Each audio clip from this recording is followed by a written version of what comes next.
Everyone remain standing so that we can have a moment of silence for the 4 innocent lives that were lost to senseless violence in our city. Is your mic on? It is. Okay, we're not hearing. Are y'all not, sorry, are y'all not hearing me? No. Is that better? Did y'all hear anything I said? No. Okay, well, I asked you guys for a moment of silence for the 4 lives that were lost in our city 2 weeks ago. So if we could just please have a moment of silence for those children and the mother, Julia Cruz, and Zion, Nova, and Emery.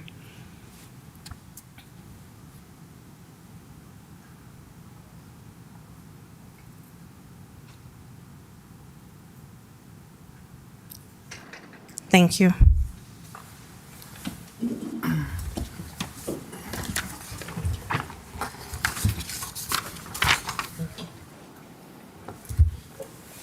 Roll call. Commissioner Jacobs? Here. Acting Clerk Commissioner Kashem? Yes. Clerk Commissioner Hodgkins? Here. Vice Mayor Morissette? Here. Mayor Mohammed? Here. You have a quorum. Thank you. Do we have any more chairs? Do we have any chairs in my back office? Oh my God, we have more No, chairs. but I'm saying I think I have a couple of chairs we can steal. Mark, can you run in my office and steal some chairs, please? We usually have more chairs, don't we? No, not really. I don't think so. I think they moved some for the food. Yeah, we used to have 4x4, 5x5. Where they moved? I don't want folks standing up like that. Okay. Do you have the placard? Okay. Chief has it. Okay, perfect. Okay. So I'm going to move to presentations and proclamations 5.1. Presentation of commendation to Sergeant Dodge and Officer Velazquez. Can the chief come on down? Thank you. Good evening, Madam Mayor. Set this over here. Commissioners, tonight we have some commendations we want to give to these officers, and I'm going to read the circumstances in reference to this. This commendation: on Wednesday, March 26, Sergeant Dodge and Officer Velazquez responded to an apartment on West Hallandale Beach Boulevard in reference to a shooting. Preliminary information did not provide details as to the situation they responded to. Sergeant Dodge and Officer Velazquez entered the apartment to assess the situation and observed a child needing medical attention. Sergeant Dodge and Officer Velazquez swiftly took control of a highly emotional and chaotic situation, extracted the child from the scene, and brought her to paramedics for medical treatment. Their composure and brave actions in this critical moment saved this child's life. We would like to present these officers with these certificates of commendation.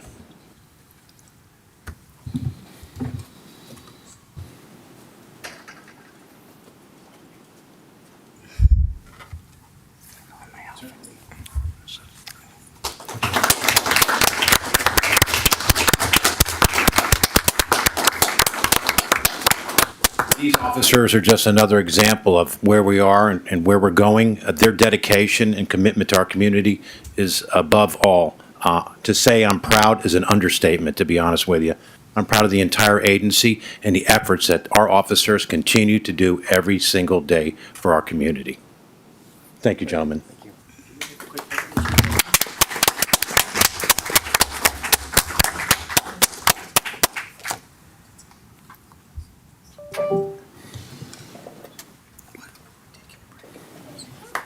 You want to take a recess? Thank you. One more. Yes. Okay. I'd also like to call up here Officer Esteva. Okay, yeah. On Tuesday, March 4th, 2025, Officer Esteva was contacted by the Palm Beach County Sheriff's Office regarding a 15-year-old female who had been missing since January 22nd and was possibly in Pembroke Park. Officer Esteva canvassed the area, showing a picture of the female to numerous residents, and also provided his cell phone number if they saw her. His efforts proved successful when a concerned citizen called 911 and reported a sighting. Officer Esteva returned to the area and located the child. During his investigation, he discovered that she was, in fact, a victim of human trafficking. Oh, wow. Officer Steve's quick, swift actions and investigative efforts were instrumental in the recovery of a child and in removing her from danger. We thank Officer Esteva for his commitment to our community, along with his investigative efforts, and present him with this certificate of commendation. Thank you, officer.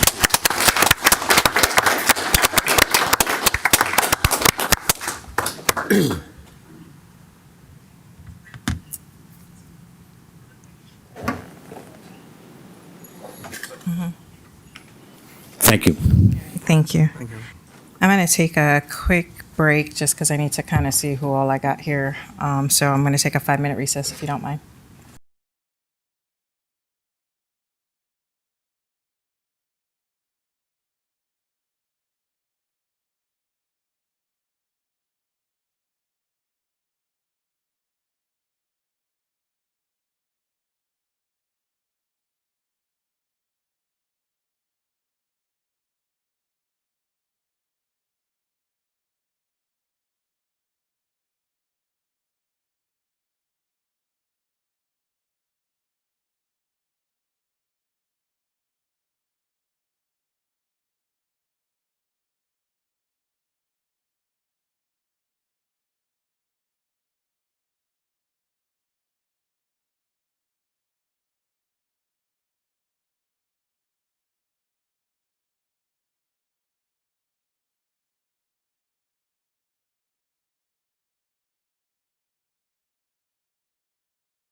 Ready? Yeah, ready. You're live? Okay, thank you. I hope I have everyone. I'm trying to think. Okay. So I'm going to go on to item 5.2, recognition of sponsors for their support and contribution. This should actually read not only the sponsors, but all the people who have helped the town under my administration over the years in their various capacities. And so today, I want to recognize everyone who, life happens, life goes on, and we don't appreciate the people who are there for us, who help us, who support us, and who support this town. So today, I kind of did something that was long overdue in recognizing people for their great accomplishments in our city. The fact that you guys give your time, your energy, your everything to the town of Pembroke Park all the time, without expecting anything in return from us. So we truly appreciate everything that you do for us, all of your hard work, dedication to the town, to the residents, to the community as a whole. So I'm taking a little privilege, and I kind of got you guys some awards. I'm going to come down and call you up, okay? And then you guys can come down and take pictures. Okay, thank you. We have our own photographer. No, Evans is here. Sorry, Evans. Evan, get your camera ready. Looks like a lot of pictures. You can do it. Mayor, hold the mic in your hand when you do Good this. thing we don't shoot on film anymore. Just pick it up and I'll go down with it. I might need your help on this. You should go now. You see me looking, right? Like, what? Okay, Hassana for you. You want to open up the next one? Hassana for you. Who's taking this one? Everywhere that was. Sometimes it does. I think the old day they would sit there and stitch them on. I think they just glue them now. So today I present you with our can y'all hear me, or do you need the No, mic? we need you to hold the mic. video, Mayor, so that Okay. So today I present you with the 2025 Community Champion for Hassana for Youth, for all that you do for all of our community events, being out here in the community, helping us to put these events together. So this is the key to the city. Aw.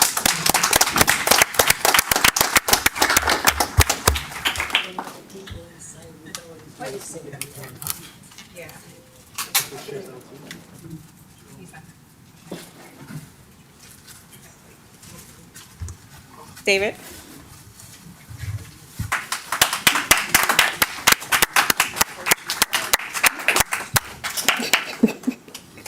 So here you go. Today, I thank you for being our community champion, for all the years of hard work and dedication you presented to the town, for all the haircuts you did for our children through the barbershop, all of all the events, all the toys, the turkeys that you've done to the town. We thank you for your dedication. Okay, thank you. Thank you. Thank you, Dave. Thank you. We are one coalition. We are linked coalition, sorry.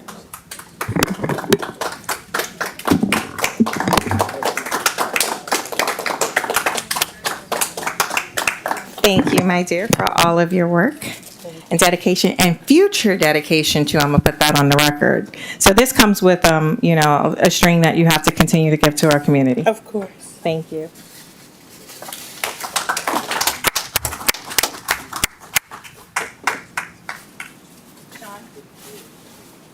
Sean?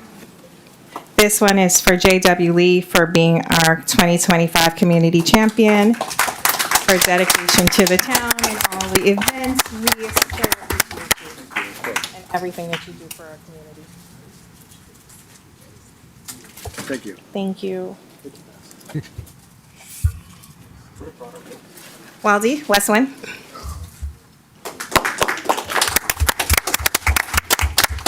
Now, you know this is much appreciated from the bottom of my heart for all that you have done for all the years that you've been a community partner. So I thank you.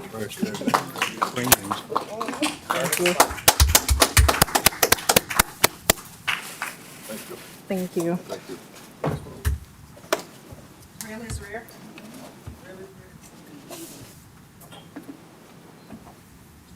Real is rare. There. You know, you get the same speech that, we still expect more from you. Just because I give you the key this year does not mean you can't come back next year and every year after that and help our community. We appreciate it. Thank you.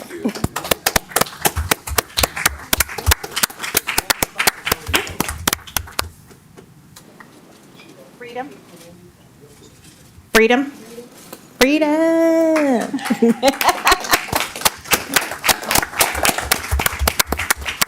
Yes, ma'am.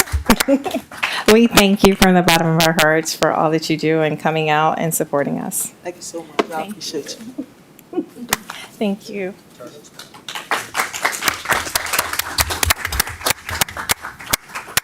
Thank you. Thank you. We are One Community Incorporated. Woo-hoo. So we expect more and more. Right? Okay, just want to make sure we're clear. Okay, thank you, ma'am. Yes. So these are our lifetime partners who are always here for our community. I broke it, just so you know.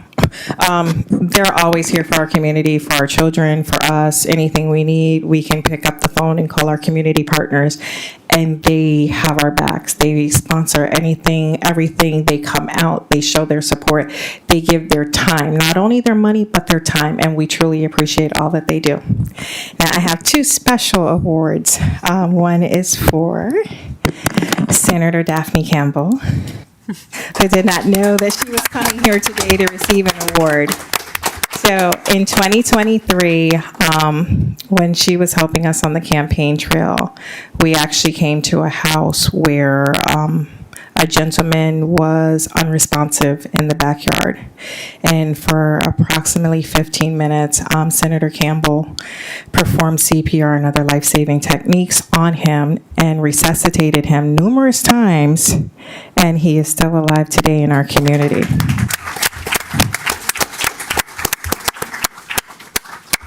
So with this, I give you lifetime life-saving appreciation award. You have a heart for saving someone else's heart.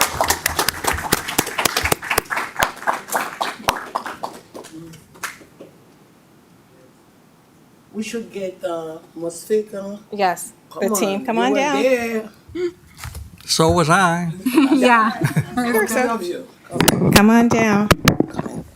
Actually, I think the whole commission should come down because, this was a life of one of our residents, a Pembroke Park resident in the town. Yes, it's true. And, Commissioner Jacobs. and You want us all down? yes, I want all of you guys down. Thank you. I appreciate it. And this was long overdue, so I apologize for the delay in getting it done. It's just, unfortunately, life happens and we get carried away. So I just wanted to make sure that we do the recognition. David, you're not going to come?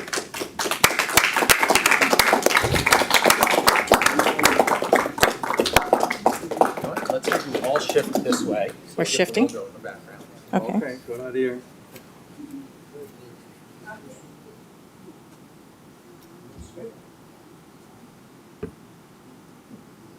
Okay, right here.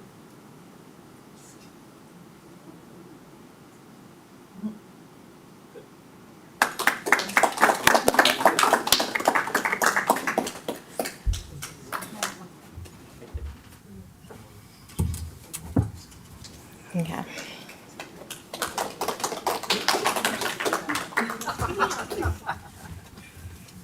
I know where I stand. You know where you stand. Okay, perfect. Okay, thank you. Okay. And so for the last one, I give this one to my mother, the Lifetime Award for the town's dedication. My mom has supported me throughout my journey as a commissioner for the town of Pembroke Park, and she has supported this community. So as you can see, she did cook again today, and I did not tell her that, hey, I got you cooking again for your own award, but but she'll probably kill me for later and not telling her this. But for my tenure here in the city, my mom has been a rock for me and also the town. My mom has served on the board, planning and zoning board for over, I'm not even sure, was it over 7 years? You remember it? Okay. It was, yeah. So I think it was like 96 to 2005, yeah. Yeah. So she served on the Planning and Zoning Board for a number of years. This seat actually was supposed to go to her. And I kind of came and snuck in on it. And then she was no longer able to serve on the Planning and Zoning Board because they told her it was a conflict of interest.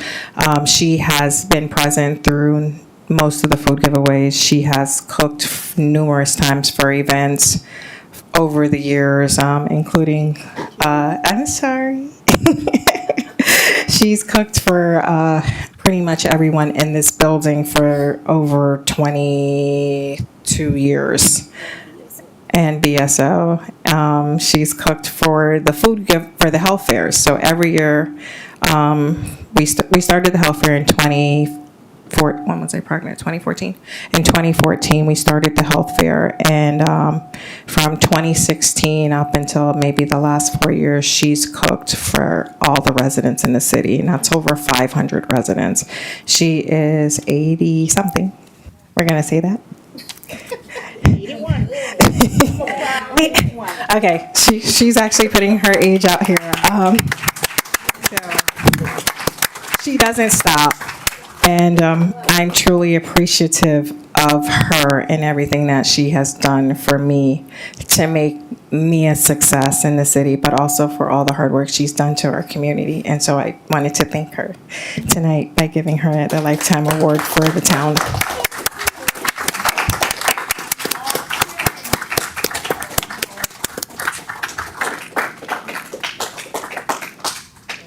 So I love you and I appreciate you.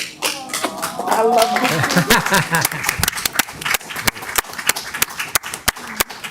Thank you. I'm going to give you the box. Okay. I got it wrong. Okay. Okay.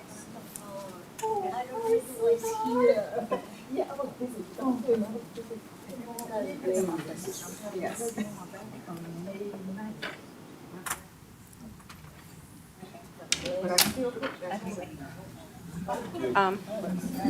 Can I get all of the key recipients just to do one group picture, please, before you guys start sneaking out on us? And I think we got to catch Sean. Sean, did you sneak out? They were sneaking out. I think you can sneak out. You need a prayer? Yeah, 7:42. Oh, regard. Does that follow the sunset in Mecca? Yeah. I know a little bit. Yeah. Put that straight on me.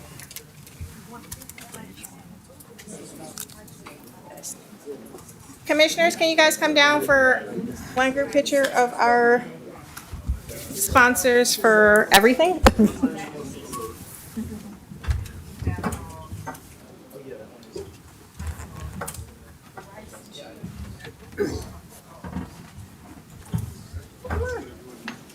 Tell us how scoochy do you want us? You fit right here. Come on.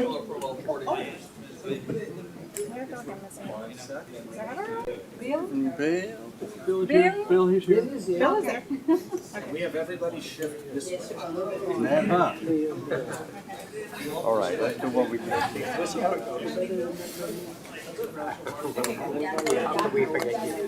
Come on, scoot over some more this way. Congratulations. Squish it. We need to squish it. Squish it. Squish it. Come on, Bill. Okay, we're gonna look at one camera at a time. So start with me, and then I'll guide you through the rest of them. Okay, thank you. All right. Okay, now right here.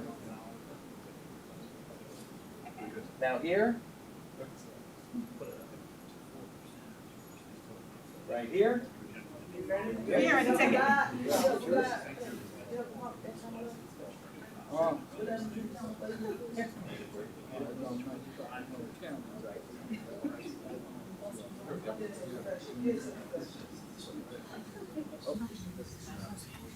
I gotta zoom out.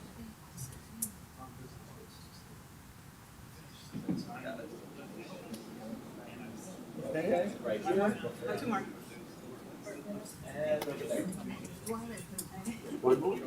Yes.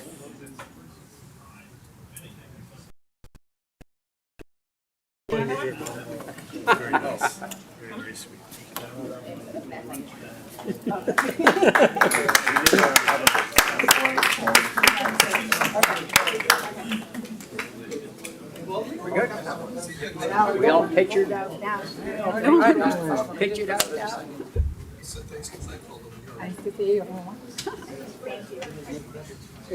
What about me and my sister? Alone. Bill. Are we out? We out of your way?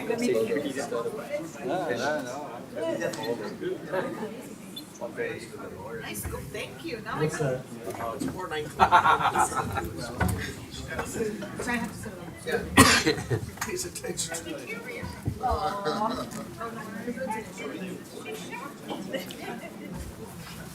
Chef LT. Okay, got it.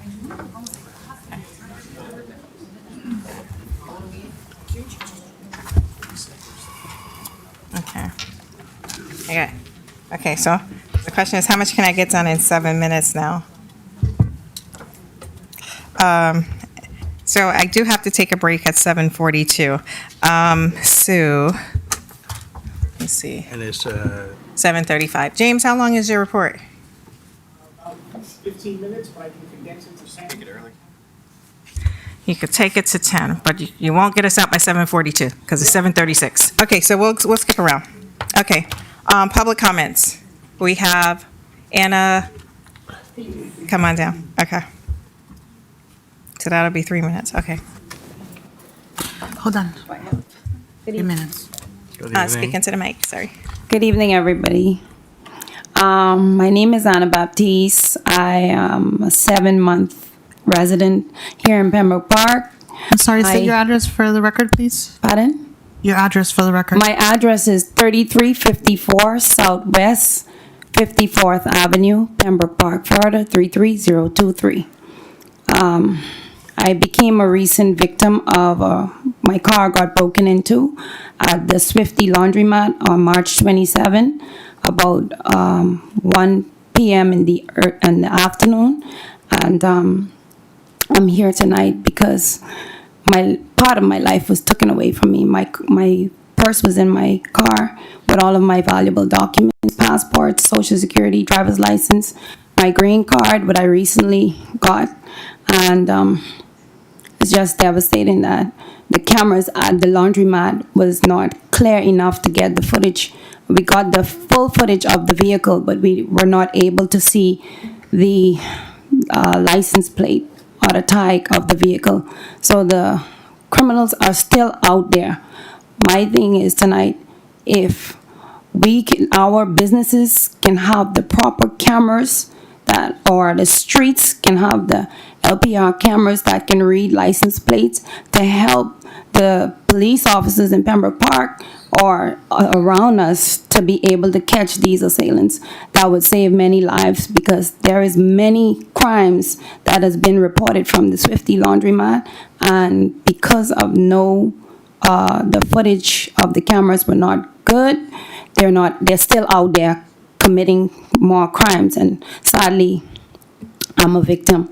But one thing I can say is, after viewing the video, I thank God that I still have my life, because I saw my life flashing before me as my young daughter was with me. And if I were to come out and catch those guys breaking in my vehicle, I probably might have pursued them. And I'm not armed. More than likely, they're armed. And my lifeless body could have been laying on the ground. But for that reason, I'm still here. My stuff is gone. And I'm praying that these folks get caught. And that's why I'm here tonight. Thank you. Thank you. Thank you. And I know that you just had the conversation with the chief, so I'm hoping that we'll be able to help resolve or help you with this issue, and we're sorry that you were victimized. Okay. Consent agenda.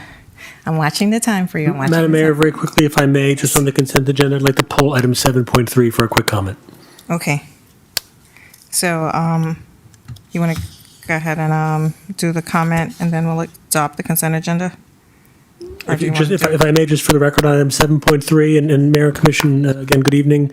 You'll recall from the workshop on Monday, this is the Pembroke Villas easement that we discussed in some detail with regards to the sewer connection.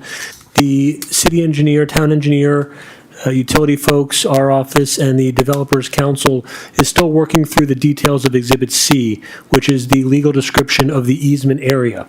I would just ask, when you approve that item this evening, if you would approve it subject to the town manager and the town attorney's confirmation of the legal description. We just want to ensure that the area that is in fact dedicated as part of the easement is sufficient to ensure the town's future maintenance of the utility system.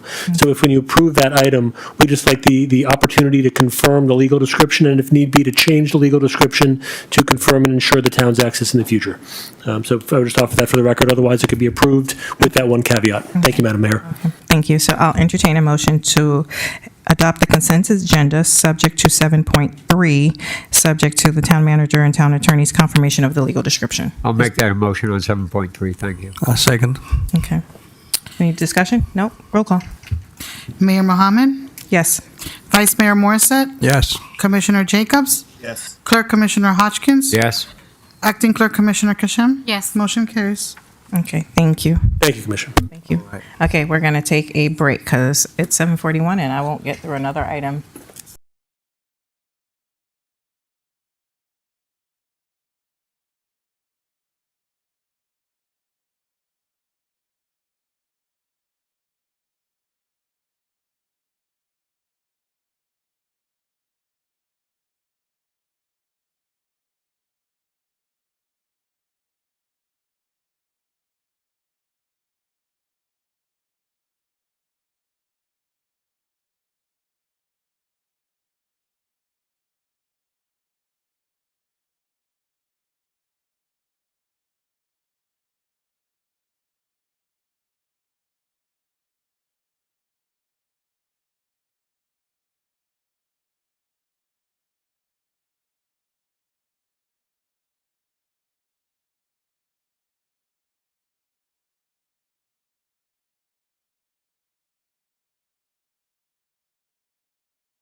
You're live.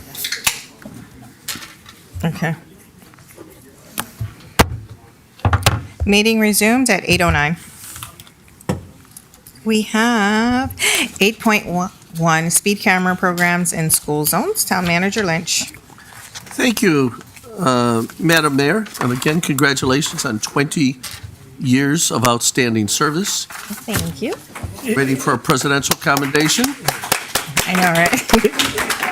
If I may, Mayor, before the manager begins, if I could just read the title for the record of the ordinance? Thank you. And for the record, item 8.1 is ordinance 2025-002 on second reading, an ordinance to the town of Pembroke Park, Florida, related to the powers of local authorities, amending chapter 22 of the town's code of ordinances entitled Streets, Sidewalks, and Other Public Places, by specifically amending article 2 entitled Streets, Sidewalks, and Roadways, division 5, Roadways, creating section 22-100 to be entitled Speed Detection Systems in School Zones, providing for speed detection system placement and installation, providing for school crossing guard recruitment and retention programs, providing for speed detection systems in school zones, providing for penalties, providing for conflicts, severability, providing for an effective date, and this is a public hearing at the appropriate time, Mayor. Thank you. Okay, thank you. I'm going to open it up to the public. Are there any comments from the public? If not, I'll bring it back, close the public comments and bring it back before the commission. Okay. Does anyone have any comments other than me? No? Okay, so then I guess I get to ask. So one of the things that I've been noticing with these speeding cameras in the school zones is that the hours of operations of the school are not the same as the hours of operations for the cameras. And I'm going to pass these down so that you can see that the photos basically depict the hours of what time school zones are actually active, where they're supposed to be 15 miles an hour, and the speed limit photo enforced signs, which are showing that the speed zones, the speed cameras are enforced throughout the full daytime. Pass them down when you get a chance. And these are the ones that are going around. So I want to know at what hours are those cameras going to be active? I know that we currently have our RFP sitting out there for these cameras, which is kind of interesting because I kind of feel like the timing is off because the ordinance hasn't been approved, but yet the RFP is currently sitting out there on the street for cameras. But we don't have anything in place to say, hey, what are our hours going to be? Is it going to be the hours that the kids are actually actively on the street going to school, or is it going to be the hours that school is in session, which is not actually the time that the 15-mile-an-hour speed times are actually active? The second thing I sent the manager and the attorney a letter asking about delayed enforcement, giving people a time frame to get accustomed to the cameras, by issuing warnings. And also I asked for income deductions. You guys told me that the state ordinance is basically, this is how much it is.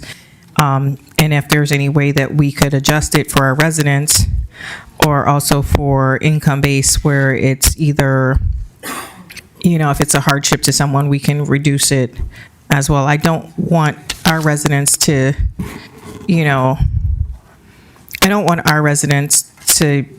be constantly penalized, because these are, for the most part, on streets where it's predominantly residents and not really outside traffic. And for me, I haven't seen where, there are a couple things. I haven't seen where our school zones are clearly delineated, is what I'll say, because if you go down 48th, there's actually two school zones. One is in front of an apartment complex, but we don't actually have a crosswalk there. Well, a clearly defined crosswalk. And there also aren't really any lights there either on that second school zone. And so I think we need to do better with providing stronger school zone infrastructure if we're going to sit here and put these cameras out.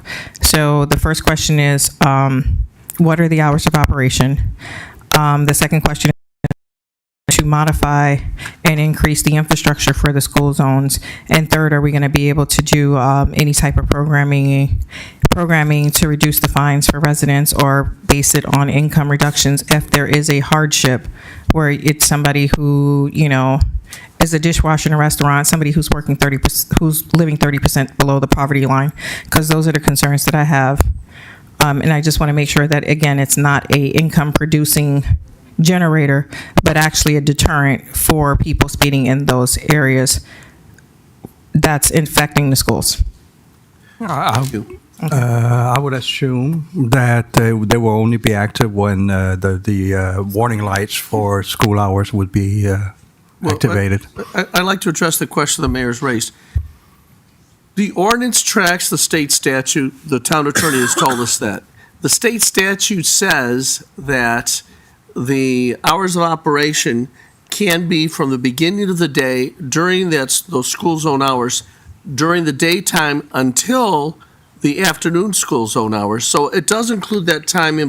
However, the reason for that, and if you read the legislative history of the passage of the legislation, they discovered in the studies they did before they passed the state law that if you have enforcement of speed in the school zone throughout the entire day, it actually makes it safer for the kids, especially at the end of the day. So that was the logic behind what the state did. However, what I will tell this body is that the state statute has that authorization, and that's why our ordinance needs to stay the way it is. But we would be happy to, in our own enforcement, we can adjust that ourselves and work in this company. So all I'm saying is that we need to gather the data to see if that state theory is correct. If the state theory is incorrect, that having it operate during the middle of the day isn't act as a deterrent or safe, then we'll delete that. And I said to this body, pass this ordinance, we'll come back and we'll analyze the data and then we can change it. As far as the delay in enforcement, that's already built into the program. I can't remember how many weeks, but there's several weeks where there's a prelude to the enforcement, where there's a warning period of time. In fact, there are signs that say, all right, folks, coming in a few weeks, this is going to be for real. And so they'll be able to see what's going on in that regard. In fact, at the mayor's request, we just had delivered a couple of those sort of non-enforceable warning signs that tell you. But in any case, there's a whole warning period. As far as the income is concerned, we have to track the state statute.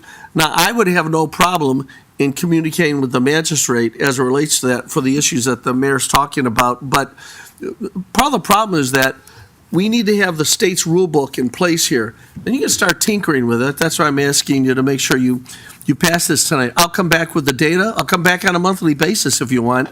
But when we open these RFP results, one of the things that we've been emphasizing is the deterrent capacity and therefore the warning period that takes place ahead of time. So I think the only thing that we're not really addressing is that we can't make the commitment today that we would turn it off during the daytime hours simply because we want to test the state's theory that we're making it safer in the morning and in the afternoon. If there's an awareness of the community, this section of town is a slow area. And I think the state's probably right about that. So let's take advantage of that deterrence. We'll come back with some data if you want it at a later date. But, we are tracking with the state, and they've done a lot more studies, of course, than we've done here. So I hope you'd allow us to take that into consideration. And just to follow up on the manager's comment, I would offer the ordinance does provide for a 30-day public awareness campaign. Once the starts, for the first 30 days, warnings are required. Thereafter, there's the ability to issue citations. Do we have the ability to extend that? From 30 to 60? Or The ordinance provides at least 30 days. at least? Okay. Yes. Now, we could, Mayor, okay. I'm happy to extend it. I mean, the whole purpose, look, we don't want, this has been accused in many states of being a money grab. We don't want it to be that way. In fact, in the criteria for the RFP, the number one criteria in order to determine the appropriate company to come in and do this is, are they in fact acting as a deterrent as opposed to a financial setup. So, And one more comment regarding the revenue, if I may, just to supplement the manager's concerns or comments. Under the ordinance, the funds generated from the school speed detection program can only be used for two things. One would be to administer a crossing guard recruitment process. The other is a retention program, which are defined. So this is not money that goes into the general fund. And this is money that's used for a very specific purpose under the ordinance and the statute. and by the way, some of the revenue goes to our local schools right here in Pembroke Park. Yeah, I mean, the numbers were very low. It's like $3 for this crossing guard, $5 for the what you call, and $12 for the rest. Again, it's the state Yeah. that No. makes that determination. Yeah, I mean, but the number, like I said, again, the numbers were low on what was going where. Sure. I don't want us to be penalizing our residents. That's my concern. And also the fact that it really isn't well delineated where the school zones are in our city, and I think we need to improve the infrastructure as well, because like I said, if you go down 48th, there are two school crossing areas. Well, there are two speed limit areas on 48th, and one of them's literally in front of the apartment complex, and that's it. The schools aren't there, it's just in front of the apartment complex. Yeah, but by the way, one of the things we control, so we can address that, Mayor, is if you look at the RFP, we can control the signage. So we can, the delineation you're talking about, we can enhance and improve to the point where it looks like Times Square in terms of the warning. So we can do that. In fact, the warning aspect of it for the purpose of delineation, again, is one of the factors we're looking at in the RFPs. Now, if a contractor is going to have to spend more money on signage, so be it, because to us, that makes it more attractive in order to delineate. The whole purpose is slow people down. If we don't issue one single speeding ticket because of the delineation, marking, and signage that we have, we're a success. We're a success. Are there speed bumps in most of these areas? No. None. Oh, well, that'd be in the middle of Hallandale Road, so no. No. There's none on 48th or 52nd. Nope. I don't think so. Nope. There are no speed bumps anywhere in this area. There aren't even, the funny thing about it is on the second one on 48th, there's just a little triangle. Like if you're not looking at, through the trees to see it, you're going to pass it because you don't know it's there. There's nothing on the street. There's nothing. There's not even like the little reflectors, the yellow reflectors that you would see in school zones. There's nothing. You just Mayor? have to know it's there. Mayor, well, you can come out with us in terms of the signage so that everybody on the face of the planet Earth will know that it's And I'll there. light it up like a Kmart Yeah, well, on Christmas. they're out of business now. Yeah, but they have the best Christmas lights. Okay. So yeah, okay. So those were my comments regarding this. And if other than that, if there's a motion, go ahead. Motion to approve? I second it. Roll call. Commissioner Jacobs? Yes. Clerk Commissioner Hodgkins? Yes. Vice Mayor Morissette? Yes. Acting Clerk Commissioner Kashem? Yes. Motion carries. You didn't ask the mayor to vote. Oh, sorry, yeah, I did. But she knows it's a no. So Oh, no. Sorry, but I It's the assumed no. it was the assumed no. Exactly. It's like it's okay. But everybody else, I think everybody kind of knew I was going with the no anyway. So I'm just not a fan of these things. apologize. That's okay. Okay, number 11, Human Resource Director position, Town Manager Lynch, appointment of Bradley Frischman as HR Director. I'm sorry, I didn't know if you're calling on me or not. I'll wait for the motion. He's making a I'd motion, rather so we're wait for going the to move it on. motion. Motion to approve Bradley Fishman as our Human Resources Director. Sorry, let me turn this. I second. Make a motion to approve Bradley Fishman as our Human Resources Director. He seconded. Yes. Roll call. Mayor Mohammed? Yes. Acting Clerk Commissioner Kashem? Yes. Vice Mayor Morissette? Yes. Clerk Commissioner Hodgkins? Yes. Commissioner Jacobs? Yes. Motion carries. Okay. 12, commission reorganization and appointments. Selection of mayor, vice mayor, clerk commissioner, and acting clerk commissioner pursuant to section 9 of the town charter. Okay, let's do this. Mayor, Yes. Mayor Commission, good evening. As we discussed at the workshop, in accordance with the recent charter amendment that was adopted by the voters of Pembroke Park last November, the commission is required in April of odd-numbered years to appoint officers to represent and serve as the mayor, vice mayor, clerk commissioner, and acting clerk commissioner for the next 2 years. The resolution before you is essentially a fill-in-the-blank, which designates each of those individuals. Again, as we discussed on Monday, I believe the commission's intent is to take each position individually. It would require a motion, a second, and a vote for each position. At the conclusion of that process, we would fill in the blanks in the resolution, read the resolution title into the record, and with the commission's permission, have the resolution adopted with the names of the individuals serving in each capacity. I would just recommend, Mayor, that you take them in order, starting with the mayor, vice mayor, et cetera, and then the resolution can be adopted in its entirety. Okay, so we will start with the mayor. Is there any discussion? Yes. I sent out an email this morning. Your mic, Commissioner. Sorry, can you hear me all right? I sent out an email this morning requesting that commissioners put in a cover letter and resume together for the positions that they seek, so we all have a better understanding of their background and experience when it comes to these positions. As we know, every position we have here in the town actually has a to it and responsibility. They got a fiduciary responsibility to the town in their respective departments. So I completed one and put one together. I have one here. I don't know if anyone else did. I'm just asking if anyone else put anything together. I actually did. I didn't see the email. Yeah, I put one together. He sent out the email this morning. And the funny thing about it was when we actually did the charter amendment last year, I actually researched other cities, and there's actually cities that actually has that requirement as a charter amendment, that anyone who is applying for that position to actually put in a position statement, a resume, and a cover sheet. Mayor, And yes, we don't have that in our. no, we don't. We don't. And I just thought it was kind of interesting when I saw the email where it was a request for a cover letter and a resume. Mayor, I will post mine on the internet, on the website. Not tonight.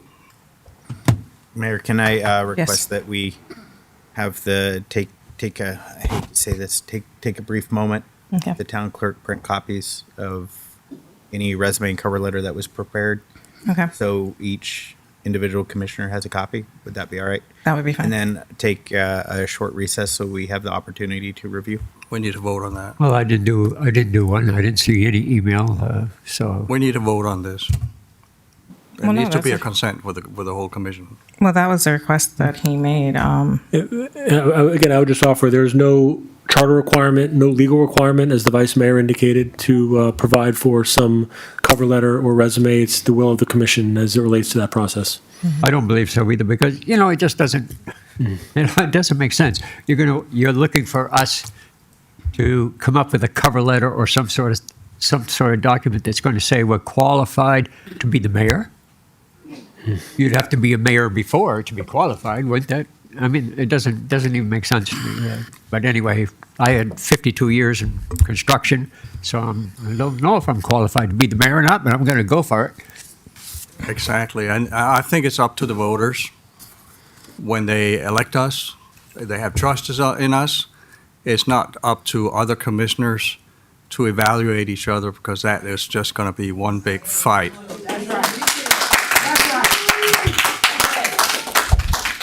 I think public opinion has a strong point of this too. You just heard it. It's public opinion. I mean, I think it would be a good idea to have a request for what is your position on where do you see the future of what your tenure is going to focus on. That's what the whole intent of my email was. Yeah, I don't think it was because of the fact that at this point, you're here in the office, but you're requesting for each one of us to make a decision on what position you should be in and what your focus is.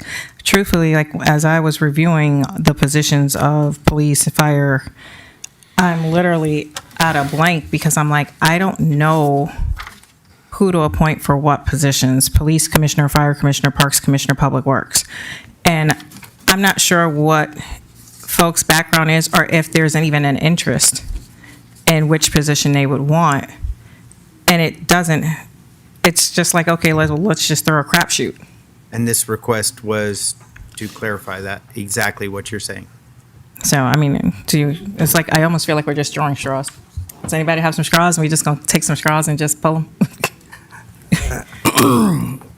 Again, I believe that we're responsible to the voters, and everybody needs to, when they have a new position, to grow into it, get advice from the town manager and from the lawyer and et cetera, and learn the ropes. And that was the whole idea with that referendum last year, that we rotate the position. So everybody on the commission have a chance to learn the ropes. And I believe everybody here on this commission are qualified to fill any position that is appointed to them.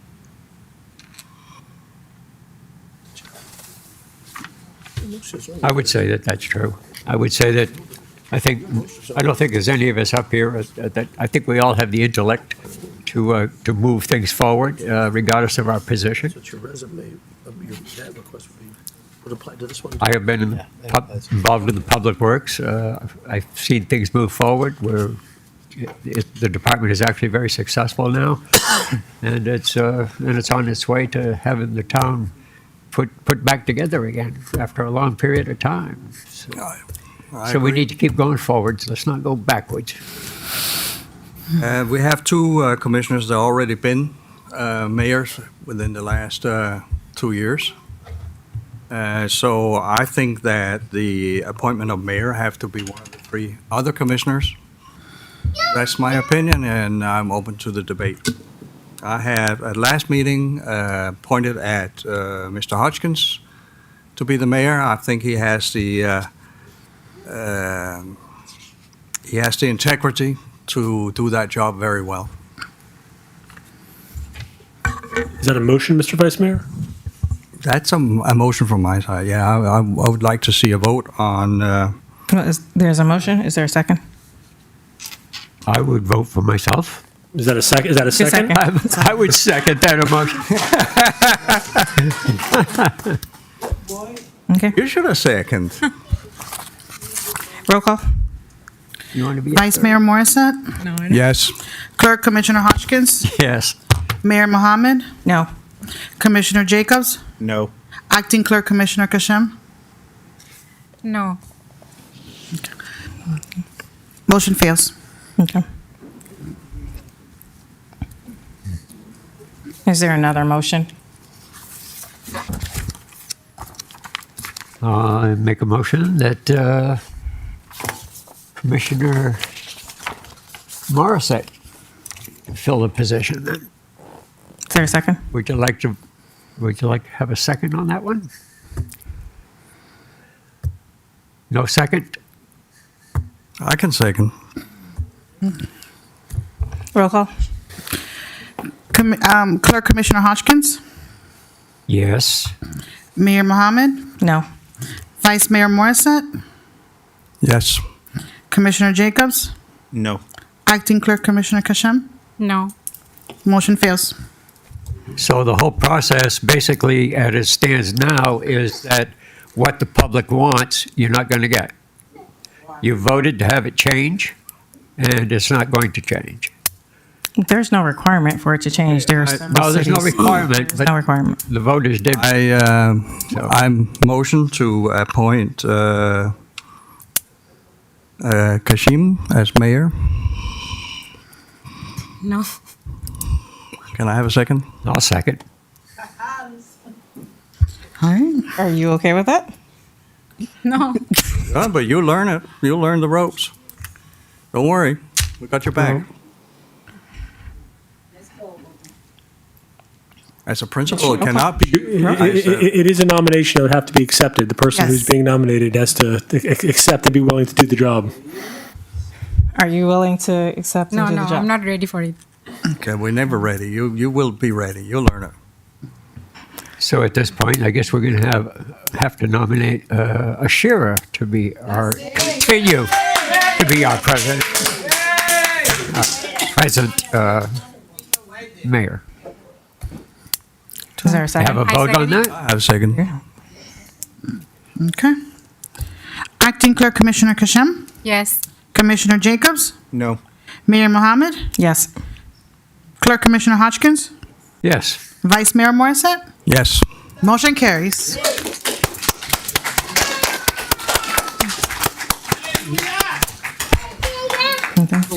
Madam Mayor, you entertain nominations for So the you're vice not mayor? getting out.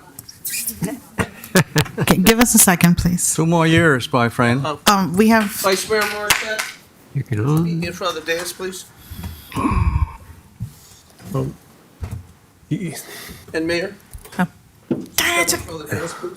my shoes off. I see. So there was, Commissioner, Vice Mayor Morissette has a presentation today. Wait for him to come up. Let's speak loud. In fact, probably. Here. Try that one. Yeah, okay. Rest is up to you.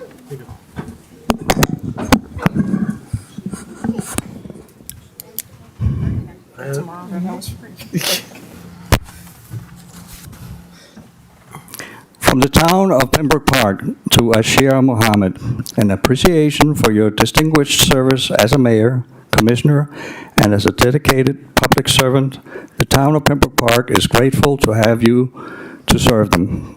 Thank you so much. Thank you.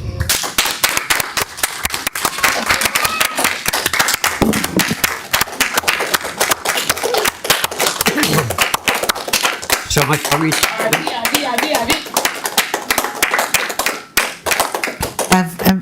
Evan, you take a picture now? No? Wait. Stand together for a second.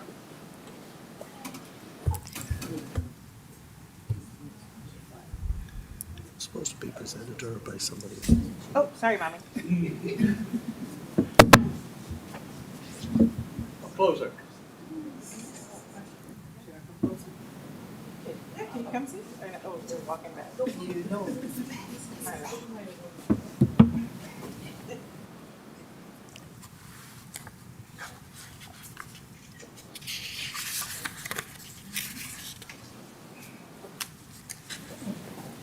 Thank you.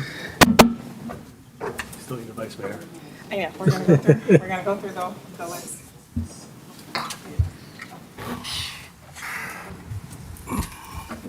Yeah. Okay. Oh, it does, doesn't it? Thank you. It does, actually. Okay, thank you. Yeah, okay. Okay. Somebody planned for this. We're not entirely finished You're with not this. done. You need commission, you need to select a vice mayor for the next 2 years. Okay. So is there a motion for a vice mayor? May I make a motion that we keep the status quo for the commission, that everybody keeps their Okay. Position. I'll second. Are we keeping just the titles or are we keeping the other positions as well? everything? Well, this resolution is just the commission offices. Okay. The next item would be the delegates over the various departments. If the intent is to keep both, I Okay. would just ask for 2 separate votes, one for each resolution. Okay. Mr. Town Attorney, I think he's making a consolidated motion on everything. Yes. Is that, in fact, if that is the case, I'd like to just read the second resolution into the record, Okay. if I may. Then Okay. the resolution providing for oversight would be Resolution 2022-112, resolution of the Town Commission, the Town of Pembroke Park, Florida, pursuant to Section 15 of the Town Charter, designating members of the Town Commission to serve in an oversight capacity in charge of the town's police services, fire services, police department, public works department, provide for conflict, severability, and effective date. And for the officers, if I may, it would be Resolution 2025-010, a resolution of the Town Commission, Town of Pembroke Park, Florida, pursuant to Section 9 of the Town Charter, appointing Ashir Mohammed as mayor, Town of Pembroke Park, appointing appointing Eric Morissette as the Vice Mayor of the Town of Pembroke Park, appointing Commissioner Hodgkins as the Clerk Commissioner of the Town of Pembroke Park, and appointing Commissioner Musfika Kashem as the Acting Clerk Commissioner for the Town of Pembroke Park, providing for conflicts, severability, and providing for an effective date. I would just ask for 2 separate votes, one on each resolution, Mayor. Okay. Is there a motion? I'll make a motion to approve 2025-010. Okay. Is there a second? A second. Roll call. Vice Mayor Morissette, Yes. Acting Clerk Commissioner Kashem, Yes. Commissioner Jacobs, No. Clerk Commissioner Hodgkins, Yes. Mayor Mohammed. Yes. Motion carries. And a separate motion on 2025-012. Are you guys still okay with the positions that you guys are in? Absolutely. Yes. What position am I in? The same.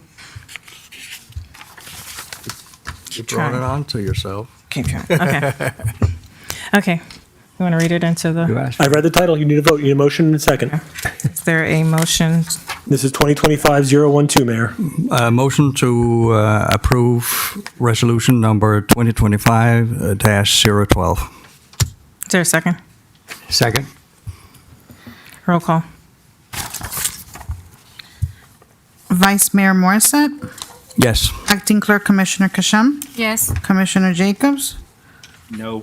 Clerk Commissioner Hodgkins, Yes. Mayor Mohammed. Yes. Motion carries. Okay. With that, we are going to go on to attorney's reports. I offered my comments at the workshop regarding the landfill expansion. I have nothing further this evening. Thank you, Mayor and Commission. Thank you. Town manager. I have no report for tonight, Mayor. Okay. Commissioner reports. Commissioner Jacobs. I know. Yeah, the town's going to continue to. You still have the finance director, by the way. Oh, geez. Sorry. Okay. Yeah. James. James. For you. Darn it. I'm trying to get through that one. All right. Sorry. Commissioner Jacobs, I'm going to pull 5.3 right quick, and then we'll go to your comments.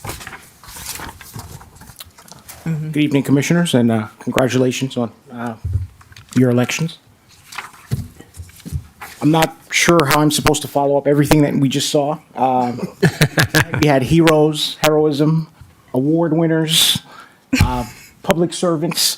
So I just wanted to say that I'm, very happy and very excited about the opportunity I've been given to work with the town. I just hit 6 months in my tenure, which is why I thought it apropos to have a mid-year budget review and give the commissioners a lot more visibility and transparency so that they can see exactly how the town's been performing budget-wise.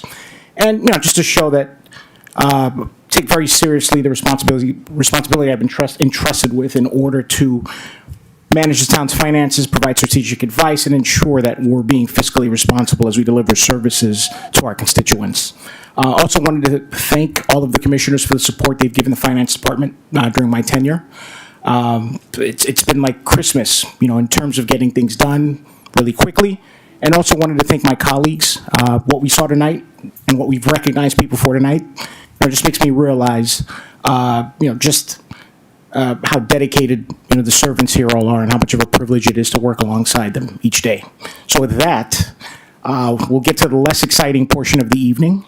It is our mid-year budget review, and I'll get us started. So this is just a general overview of the town. We have 4 main funds: the general fund, the building department, sewer fund, and the stormwater fund. Within the general fund, that's where most of the town's operations take place. And so we've got the Economic Opportunity Office there, highlighted because of how new it is, and all of the other departments that you're used to. And I'll try to speed through this because I know it's pretty late. So just to close the book on 2024, the town generated $20.4 million in total revenues across all funds last year. Arrived here in September. It was November and December, and we were still receiving remittances and getting deposits into our bank account. And so these numbers are current as of the end of March. So town made $20.4 million last year, and the breakdown is in that little chart to the lower right. You see that property taxes were 41% of the breakdown. Charges for services actually came in at 26%, which was a record high for us over the last 5 years. We have license and permits coming third, and that category other, it consists of interest income, local gas tax, fines, and impact fees, coming in at 4%. But overall, very healthy revenue total from last year. And this is just a snapshot of what the town's revenues have looked like over the past 5 years. We're projected to be at 17.8 this year. I expect this to come in a little higher, but I don't like to make predictions, and so that's why I kept it there. But you'll see that we went from 14 down to 11 up to 13, peaked at 20 in fiscal year 24, and we're on track to get to a similar level. So I expect revenues to be flat going into the next year. But yeah, the revenues that we've received thus far have exceeded our budget estimate. We're expecting 8.9 million. Well, this was in March. We were expecting 8.9 million. 9.7 million came in. So we were ahead of schedule. Now we're a little bit behind if you think about what we've done and the bills we've paid out through, last week. And as of fiscal year 2025, this is as of the end of March, the town has generated $9.7 million in revenues thus far. Now, and this is the mid-year point. So 88% of those revenues have come in from property taxes. So those have come in steady. We haven't seen the same performance for the service fees that we're expecting.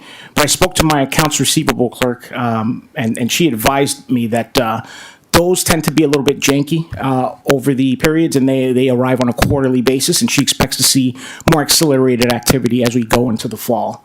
So we're expecting additional cash flows from charges for services, license and permits, and utility service taxes. So those have come in a little lower than we're expecting. But I am pleased to say we haven't done all of the recording for April yet.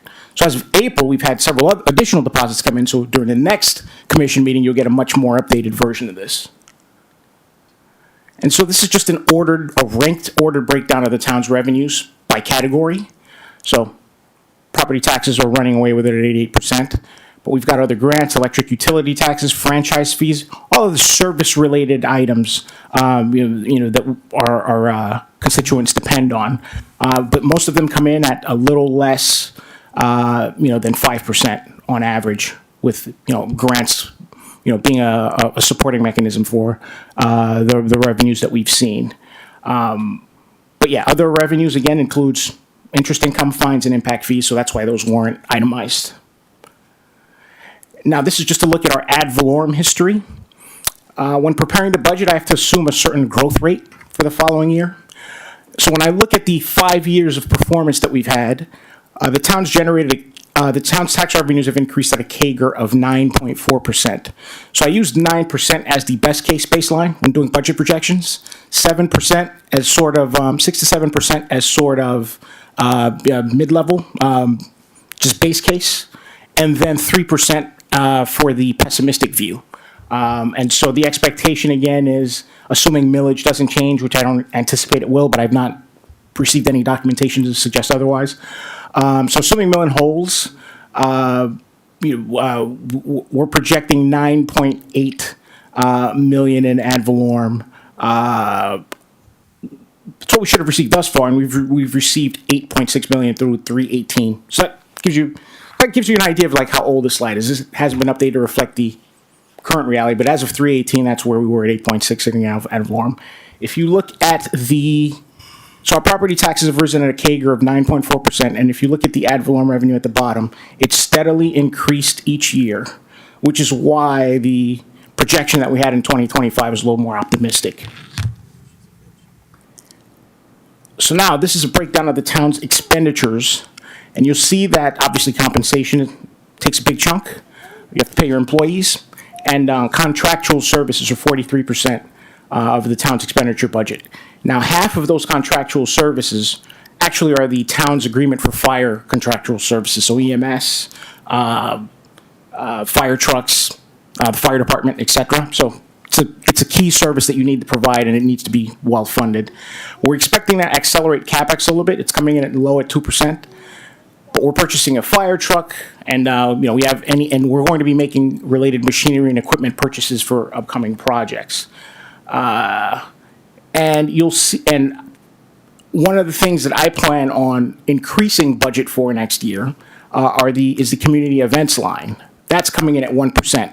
And after what we've seen today, we probably need to be pouring more money into community activities over the long haul.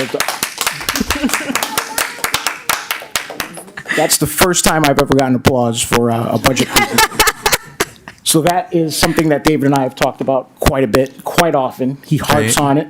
And so when we start our budget talks going into the next cycle, that's going to be something that we. Let me just tease him a little. So that's just what we consider an James, opportunity. James, it wasn't you who got the applause, it was us. Oh, well. But we're a team. This is a ranked breakdown of the town's expenditures by department.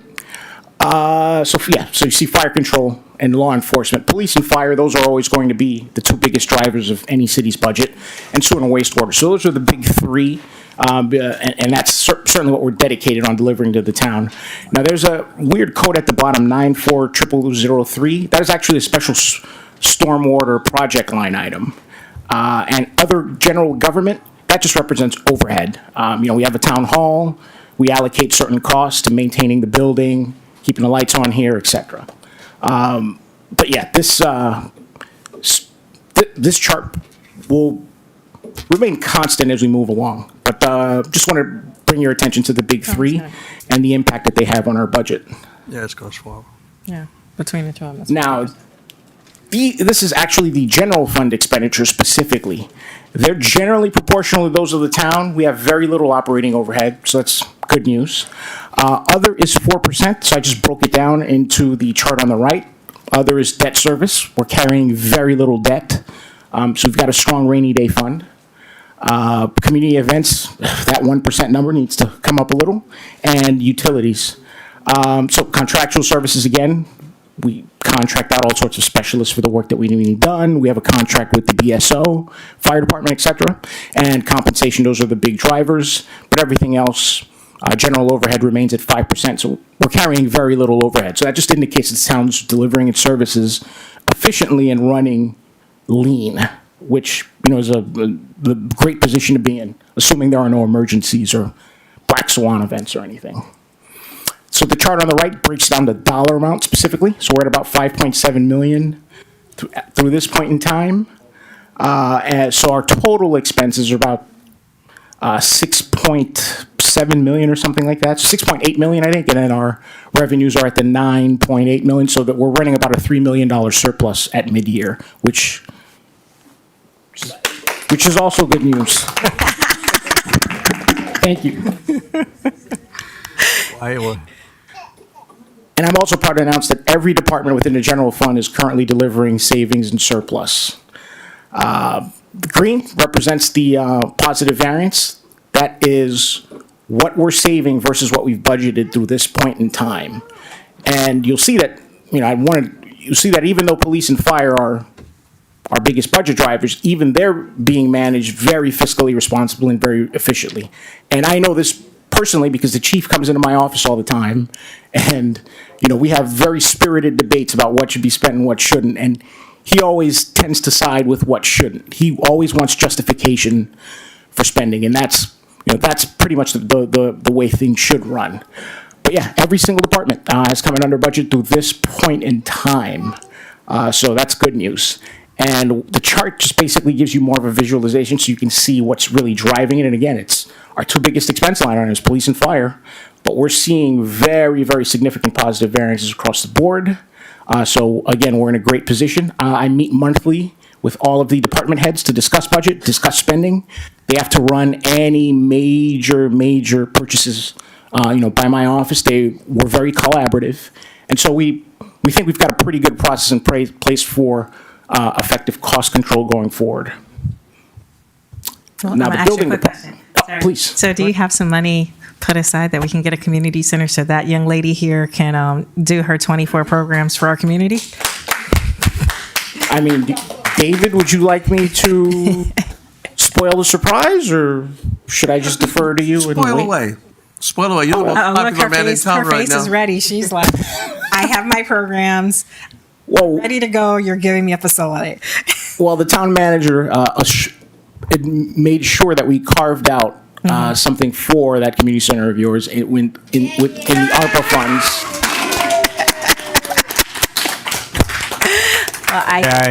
It's long overdue. Yes. We've got about $3 million in ARPA funds overall, and town manager ensured that we carved out a portion for your project. So, yes. Thank you. Sorry to steal your thunder, David.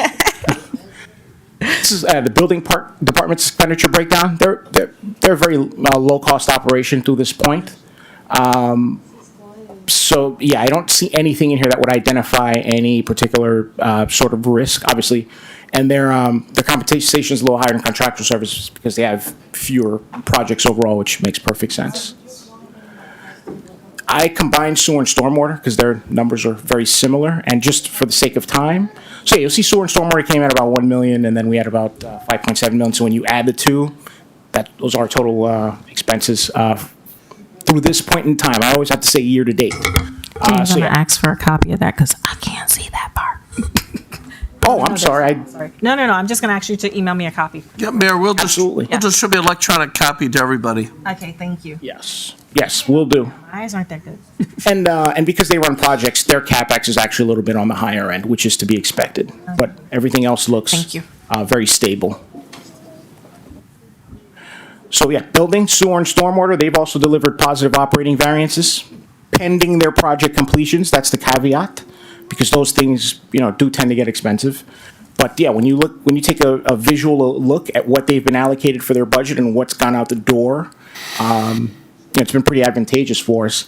Now, they've got some budgets lined up in 2025 that, we expect will make an impact. We've got the Southwest Improvement Project, SCADA, and the a sewer force main replacement coming up. So, they're working very diligently to ensure that the town's infrastructure is always functioning properly. And this is just a look at the town's labor overview. We are fully staffed. As of the time of this slide, police department had about 4 open slots. But I don't know what the chief is going to surprise me with next week when we meet. But we're fully staffed across the board, and our total compensation year to date is about 3.2 million. So we've got very dedicated employees. Madam Mayor, just on that point, a footnote, we are going to be adding a few more officers. We have a few more slots left to fill, as I understand it. Yeah, so we still have some room to grow, but it's in the budget, Mayor. Okay. Thank you. And you've seen the kind of surplus the police are currently running, so I'm not at all concerned with additional headcount at this point. But yeah, our labor costs are around about 3.2 million for the year up to this point in time for the entire town. And another thing that my colleagues and we wanted to do a vendor analysis to kind of understand what vendors were driving the bulk of our spend. We're going to conduct a more comprehensive vendor analysis as we plan for the next budget, because we want to advise departments where there's significant overages versus what we've budgeted and what they've spent. And we also want to keep track on vendors whose costs increase at a greater rate, than the town's revenues in any given moment. So just to start us off, I just wanted to give you a snapshot of the top 25 vendors by spend. These 25 vendors are responsible for 85% of the town's spend. And when you look at them, you'll see that vast majority operational related. You've got the Broward County Sheriff's Office up top, Florida Retirement System, City of Hollywood, Florida Blue, so insurance, typical operating costs. And then in the middle section, you'll see, those are the people driving the contractual services costs, that we have. And we use a few programs. For example, Tyler Technologies is our finance ERP program, so we're highly dependent on that. And Verizon Wireless, Industrial, and WEX. WEX pays for the gas that our officers and public works people use for their vehicles. So these costs are mostly focused on operating. FP&Ls are number 8. Obviously, they keep the lights on. And so have not discovered anything unusual yet, but we're going to do a deeper dive and as we plan for the next budget and try to advise departments on how to set up their contracts when dealing with vendors as another potential aspect of cost control going forward. So some upcoming items. Obviously, we've had the audit to submit. We'll have to create an ACFR. We've got budget planning going on. I'm going to have to meet with each of the department heads and get a list of all ACFR's annual comprehensive financial report, by the way. for the uninitiated. But we've got the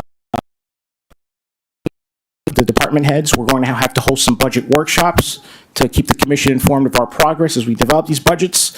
And we're creating a revamped monthly close and reconciliation process so that when we're not racing against the clock, trying to get everything recorded in time, while we have an audit hanging over our heads. So plenty of exciting items on the way for the balance of the year. And I look forward to providing you another update at the end of 6 months to see exactly how things have went. I'll open up a minute exactly for questions because I know it's very late. But thank you for your time today. Does anyone have any questions? Just let me understand, did I see right, was it 64,000 for electricity? Is that, Yes. that's the whole year? That's year to date. Oh, year to date? Ooh. Yes. Where do we go? Just double it. Triple, because it's the hot season. That's gonna Madam Mayor, 20%, yes? I have sent everybody the budget, the presentation to your emails as well. Okay, perfect, thank you. And you all know by now that my door is always open, as do the rest of our staffers. So Sometimes it's locked. you can always walk right in. That's when you know there's cookies in there. Yes. Did we confiscate your microwave, or how was it? No comment. But Thank you so much. Okay, thank you. Any questions? Any questions? No? All right, thank you. James. All right, Thank thank you you. all. Thank you very much. Okay. What a presentation. Yeah, that was good. I'm going to do commissioner comments. I'm going to start from this and tonight just do something different because I always start from that way. Just because I am humbled and thankful I very much am. Thank you so much. I'm very humble and grateful for your support, for everyone here on this dais, for everyone here in the audience, for having faith and believing in me. And I have to tell Gloria, to kind of give me back my papers. We have to hold it for another 2 years. So I do want to thank you. I'm going to say this. We have a lot of work to do ahead of us. And we need to all work together as a team to get it done. We're doing a disservice to our community by us not working together, by us having the constant infighting. We are a commissioned form of government, and we need to all take an active role in managing this town. And we all need to show our presence here. Hopefully I don't get struck down by lightning right now because I'm going to make a statement. And, it's going to surprise some of you. It may not. I don't know. Extending an olive branch. I think that we are doing a disservice to ourselves by not working together, and that includes all 5 commissioners on this dais. Commissioner Jacobs, you have a lot to offer this community. You have a lot to offer this town, and you have done a lot in the past to help clean up the town and move it forward. And we need you to take an active role. And I know you have a day job, but we need you to take an active role in helping us to move the town forward. I think we need to stop the bickering, the fighting, the picking at employees. And by the way, that also reminds me, David, we do want to have our commissioner liaisons. I don't know if you just need direction on it for us to have a commissioner's assistant liaison. Sure. Yeah, it's already in the Taken care. budget. and, Okay. So we can just go ahead and move it forward. Just Yeah. everybody can kind of bring it I'll together. send a memo out tomorrow morning. Okay, perfect. Okay, thank you. I want to work with every commissioner on this dais. I want to be able to bounce ideas off of every commissioner here. I want to work with everyone because I know in the past, in 2019, 2020, we were a team and we got a lot of stuff done. I'm not sure where the disconnect is and what happened, but we are doing ourselves a disservice because you do have a lot of knowledge. You did go around, you did build relationships with different entities, you did put your neck on the line for this town, and I am thankful for it. We, as a town, we're appreciative of it. And so I'm going to ask that all of these commissioners here work together so that we can move this town forward. We know that there are problems, and we also need to educate. And the two of us have the most experience on this dais. We have to educate the other three commissioners who are new, that are following in our footsteps, with the knowledge and expertise that we've gone out and learned. We've done, oh, she's so cute. We've done emo. We need to make sure that the classes that have benefited us are being shared and imparted on to the new commissioners. She wants her daddy. She does not want her mama.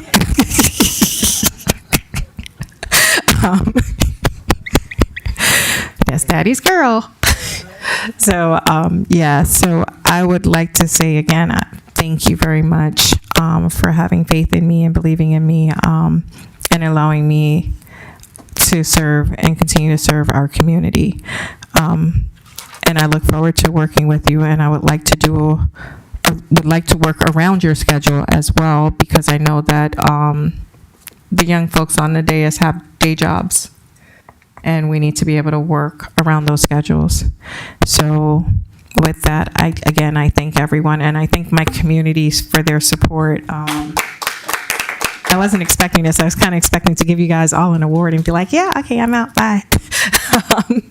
But I do thank you guys for all of this, and I thank you guys for your support and all that you do for the community, and for being here for us, and for continuing to be here for us.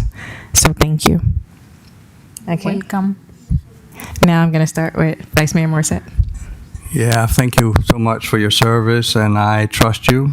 And I say that your new initiative that we had a roundtable formal meeting yesterday was very productive. I like that to continue, because it seems like we have a lot of the same thoughts, the same ideas, but we have never communicated them in the right place.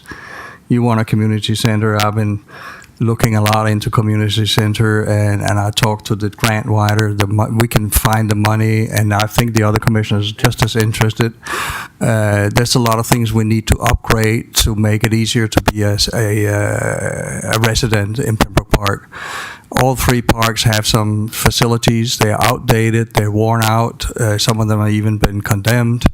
That's not the way it should be. There should be good facilities, and we will find the money. There is goodwill out there. Will help us with it, and I'm sure. I've seen how the town hall has been stabilized under the wise leadership of Mr. Lynch, and I'm very, very optimistic now. So thank you very much. Thank you, Commissioner Kitchen. Acting Clerk Commissioner. Mayor Ashira, again, and thank you for your service. I also like to share my opinion, and it was this message for Commissioner Huskin and Commissioner Morissette. I'm really sorry, and it was really hard for me to say no, because you guys know I love you. But I just think middle of the year for changing the mayor is not a right decision. Hopefully the next election, if we re-elect, there will be change, and I promise. And I hope you guys are okay with that. Thank you.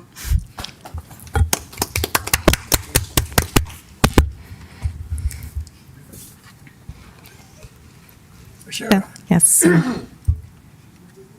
Your total involvement, sorry. Use the microphone. Your total involvement and commitment to the town didn't go unnoticed by me. Its residents have shown, that they love you here. They like to see everything that you're doing. They're involved with you. You bring out the best in a lot of the people here. You saw a need. You stepped up. You didn't look for recognition for it. You weren't looking for praise. You just did it because you cared. And I see that. And I see these people care for you. So on behalf of the residents, congratulations. I'm glad to see you back. Thank you. Although you were only gone 8 minutes. But we appreciate your kindness and your compassion. Thank you. Commissioner Jacobs? First and foremost, this commission should not be holding any meetings during the workday. As the only commissioner up here with a career and job that works during the work week, having those alienates me from coming to town.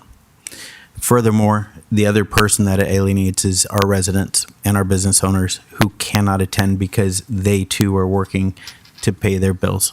It's unacceptable to be holding meetings during the work week. Now, this is by design here in Pembroke Park to keep me out. The last 2 years, this town, this commission and a few bad apples here within the town have been working diligently to remove me from office. You have to ask yourself why. Think about that deeply. I came forward as a whistleblower and exposed a great deal of corruption in the town of Pembroke Park. Millions of dollars of fraud. This commission has wasted $300,000 of your tax dollars over the last year or 2 years trying to remove me from office. The last court battle that I just finished was with Mayor Shiro Mohammed. November of 2023, she filed an emergency order of protection against me and another feat to keep me out of town hall. That was dismissed by the mayor. We were supposed to have court last month. Dismissal order went through. So after a year and a half of not being able to complete the hearing, it was finally dismissed. But that's your tax dollars hard at work. The town, or the commissioners up here keep continually putting the town in a position of civil liability. That cost us, all of us taxpayers down the road.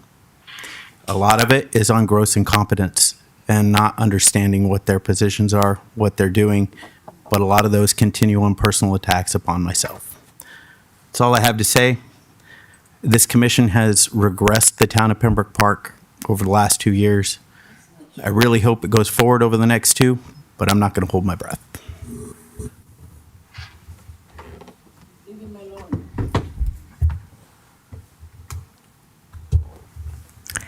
Is there a motion to adjourn?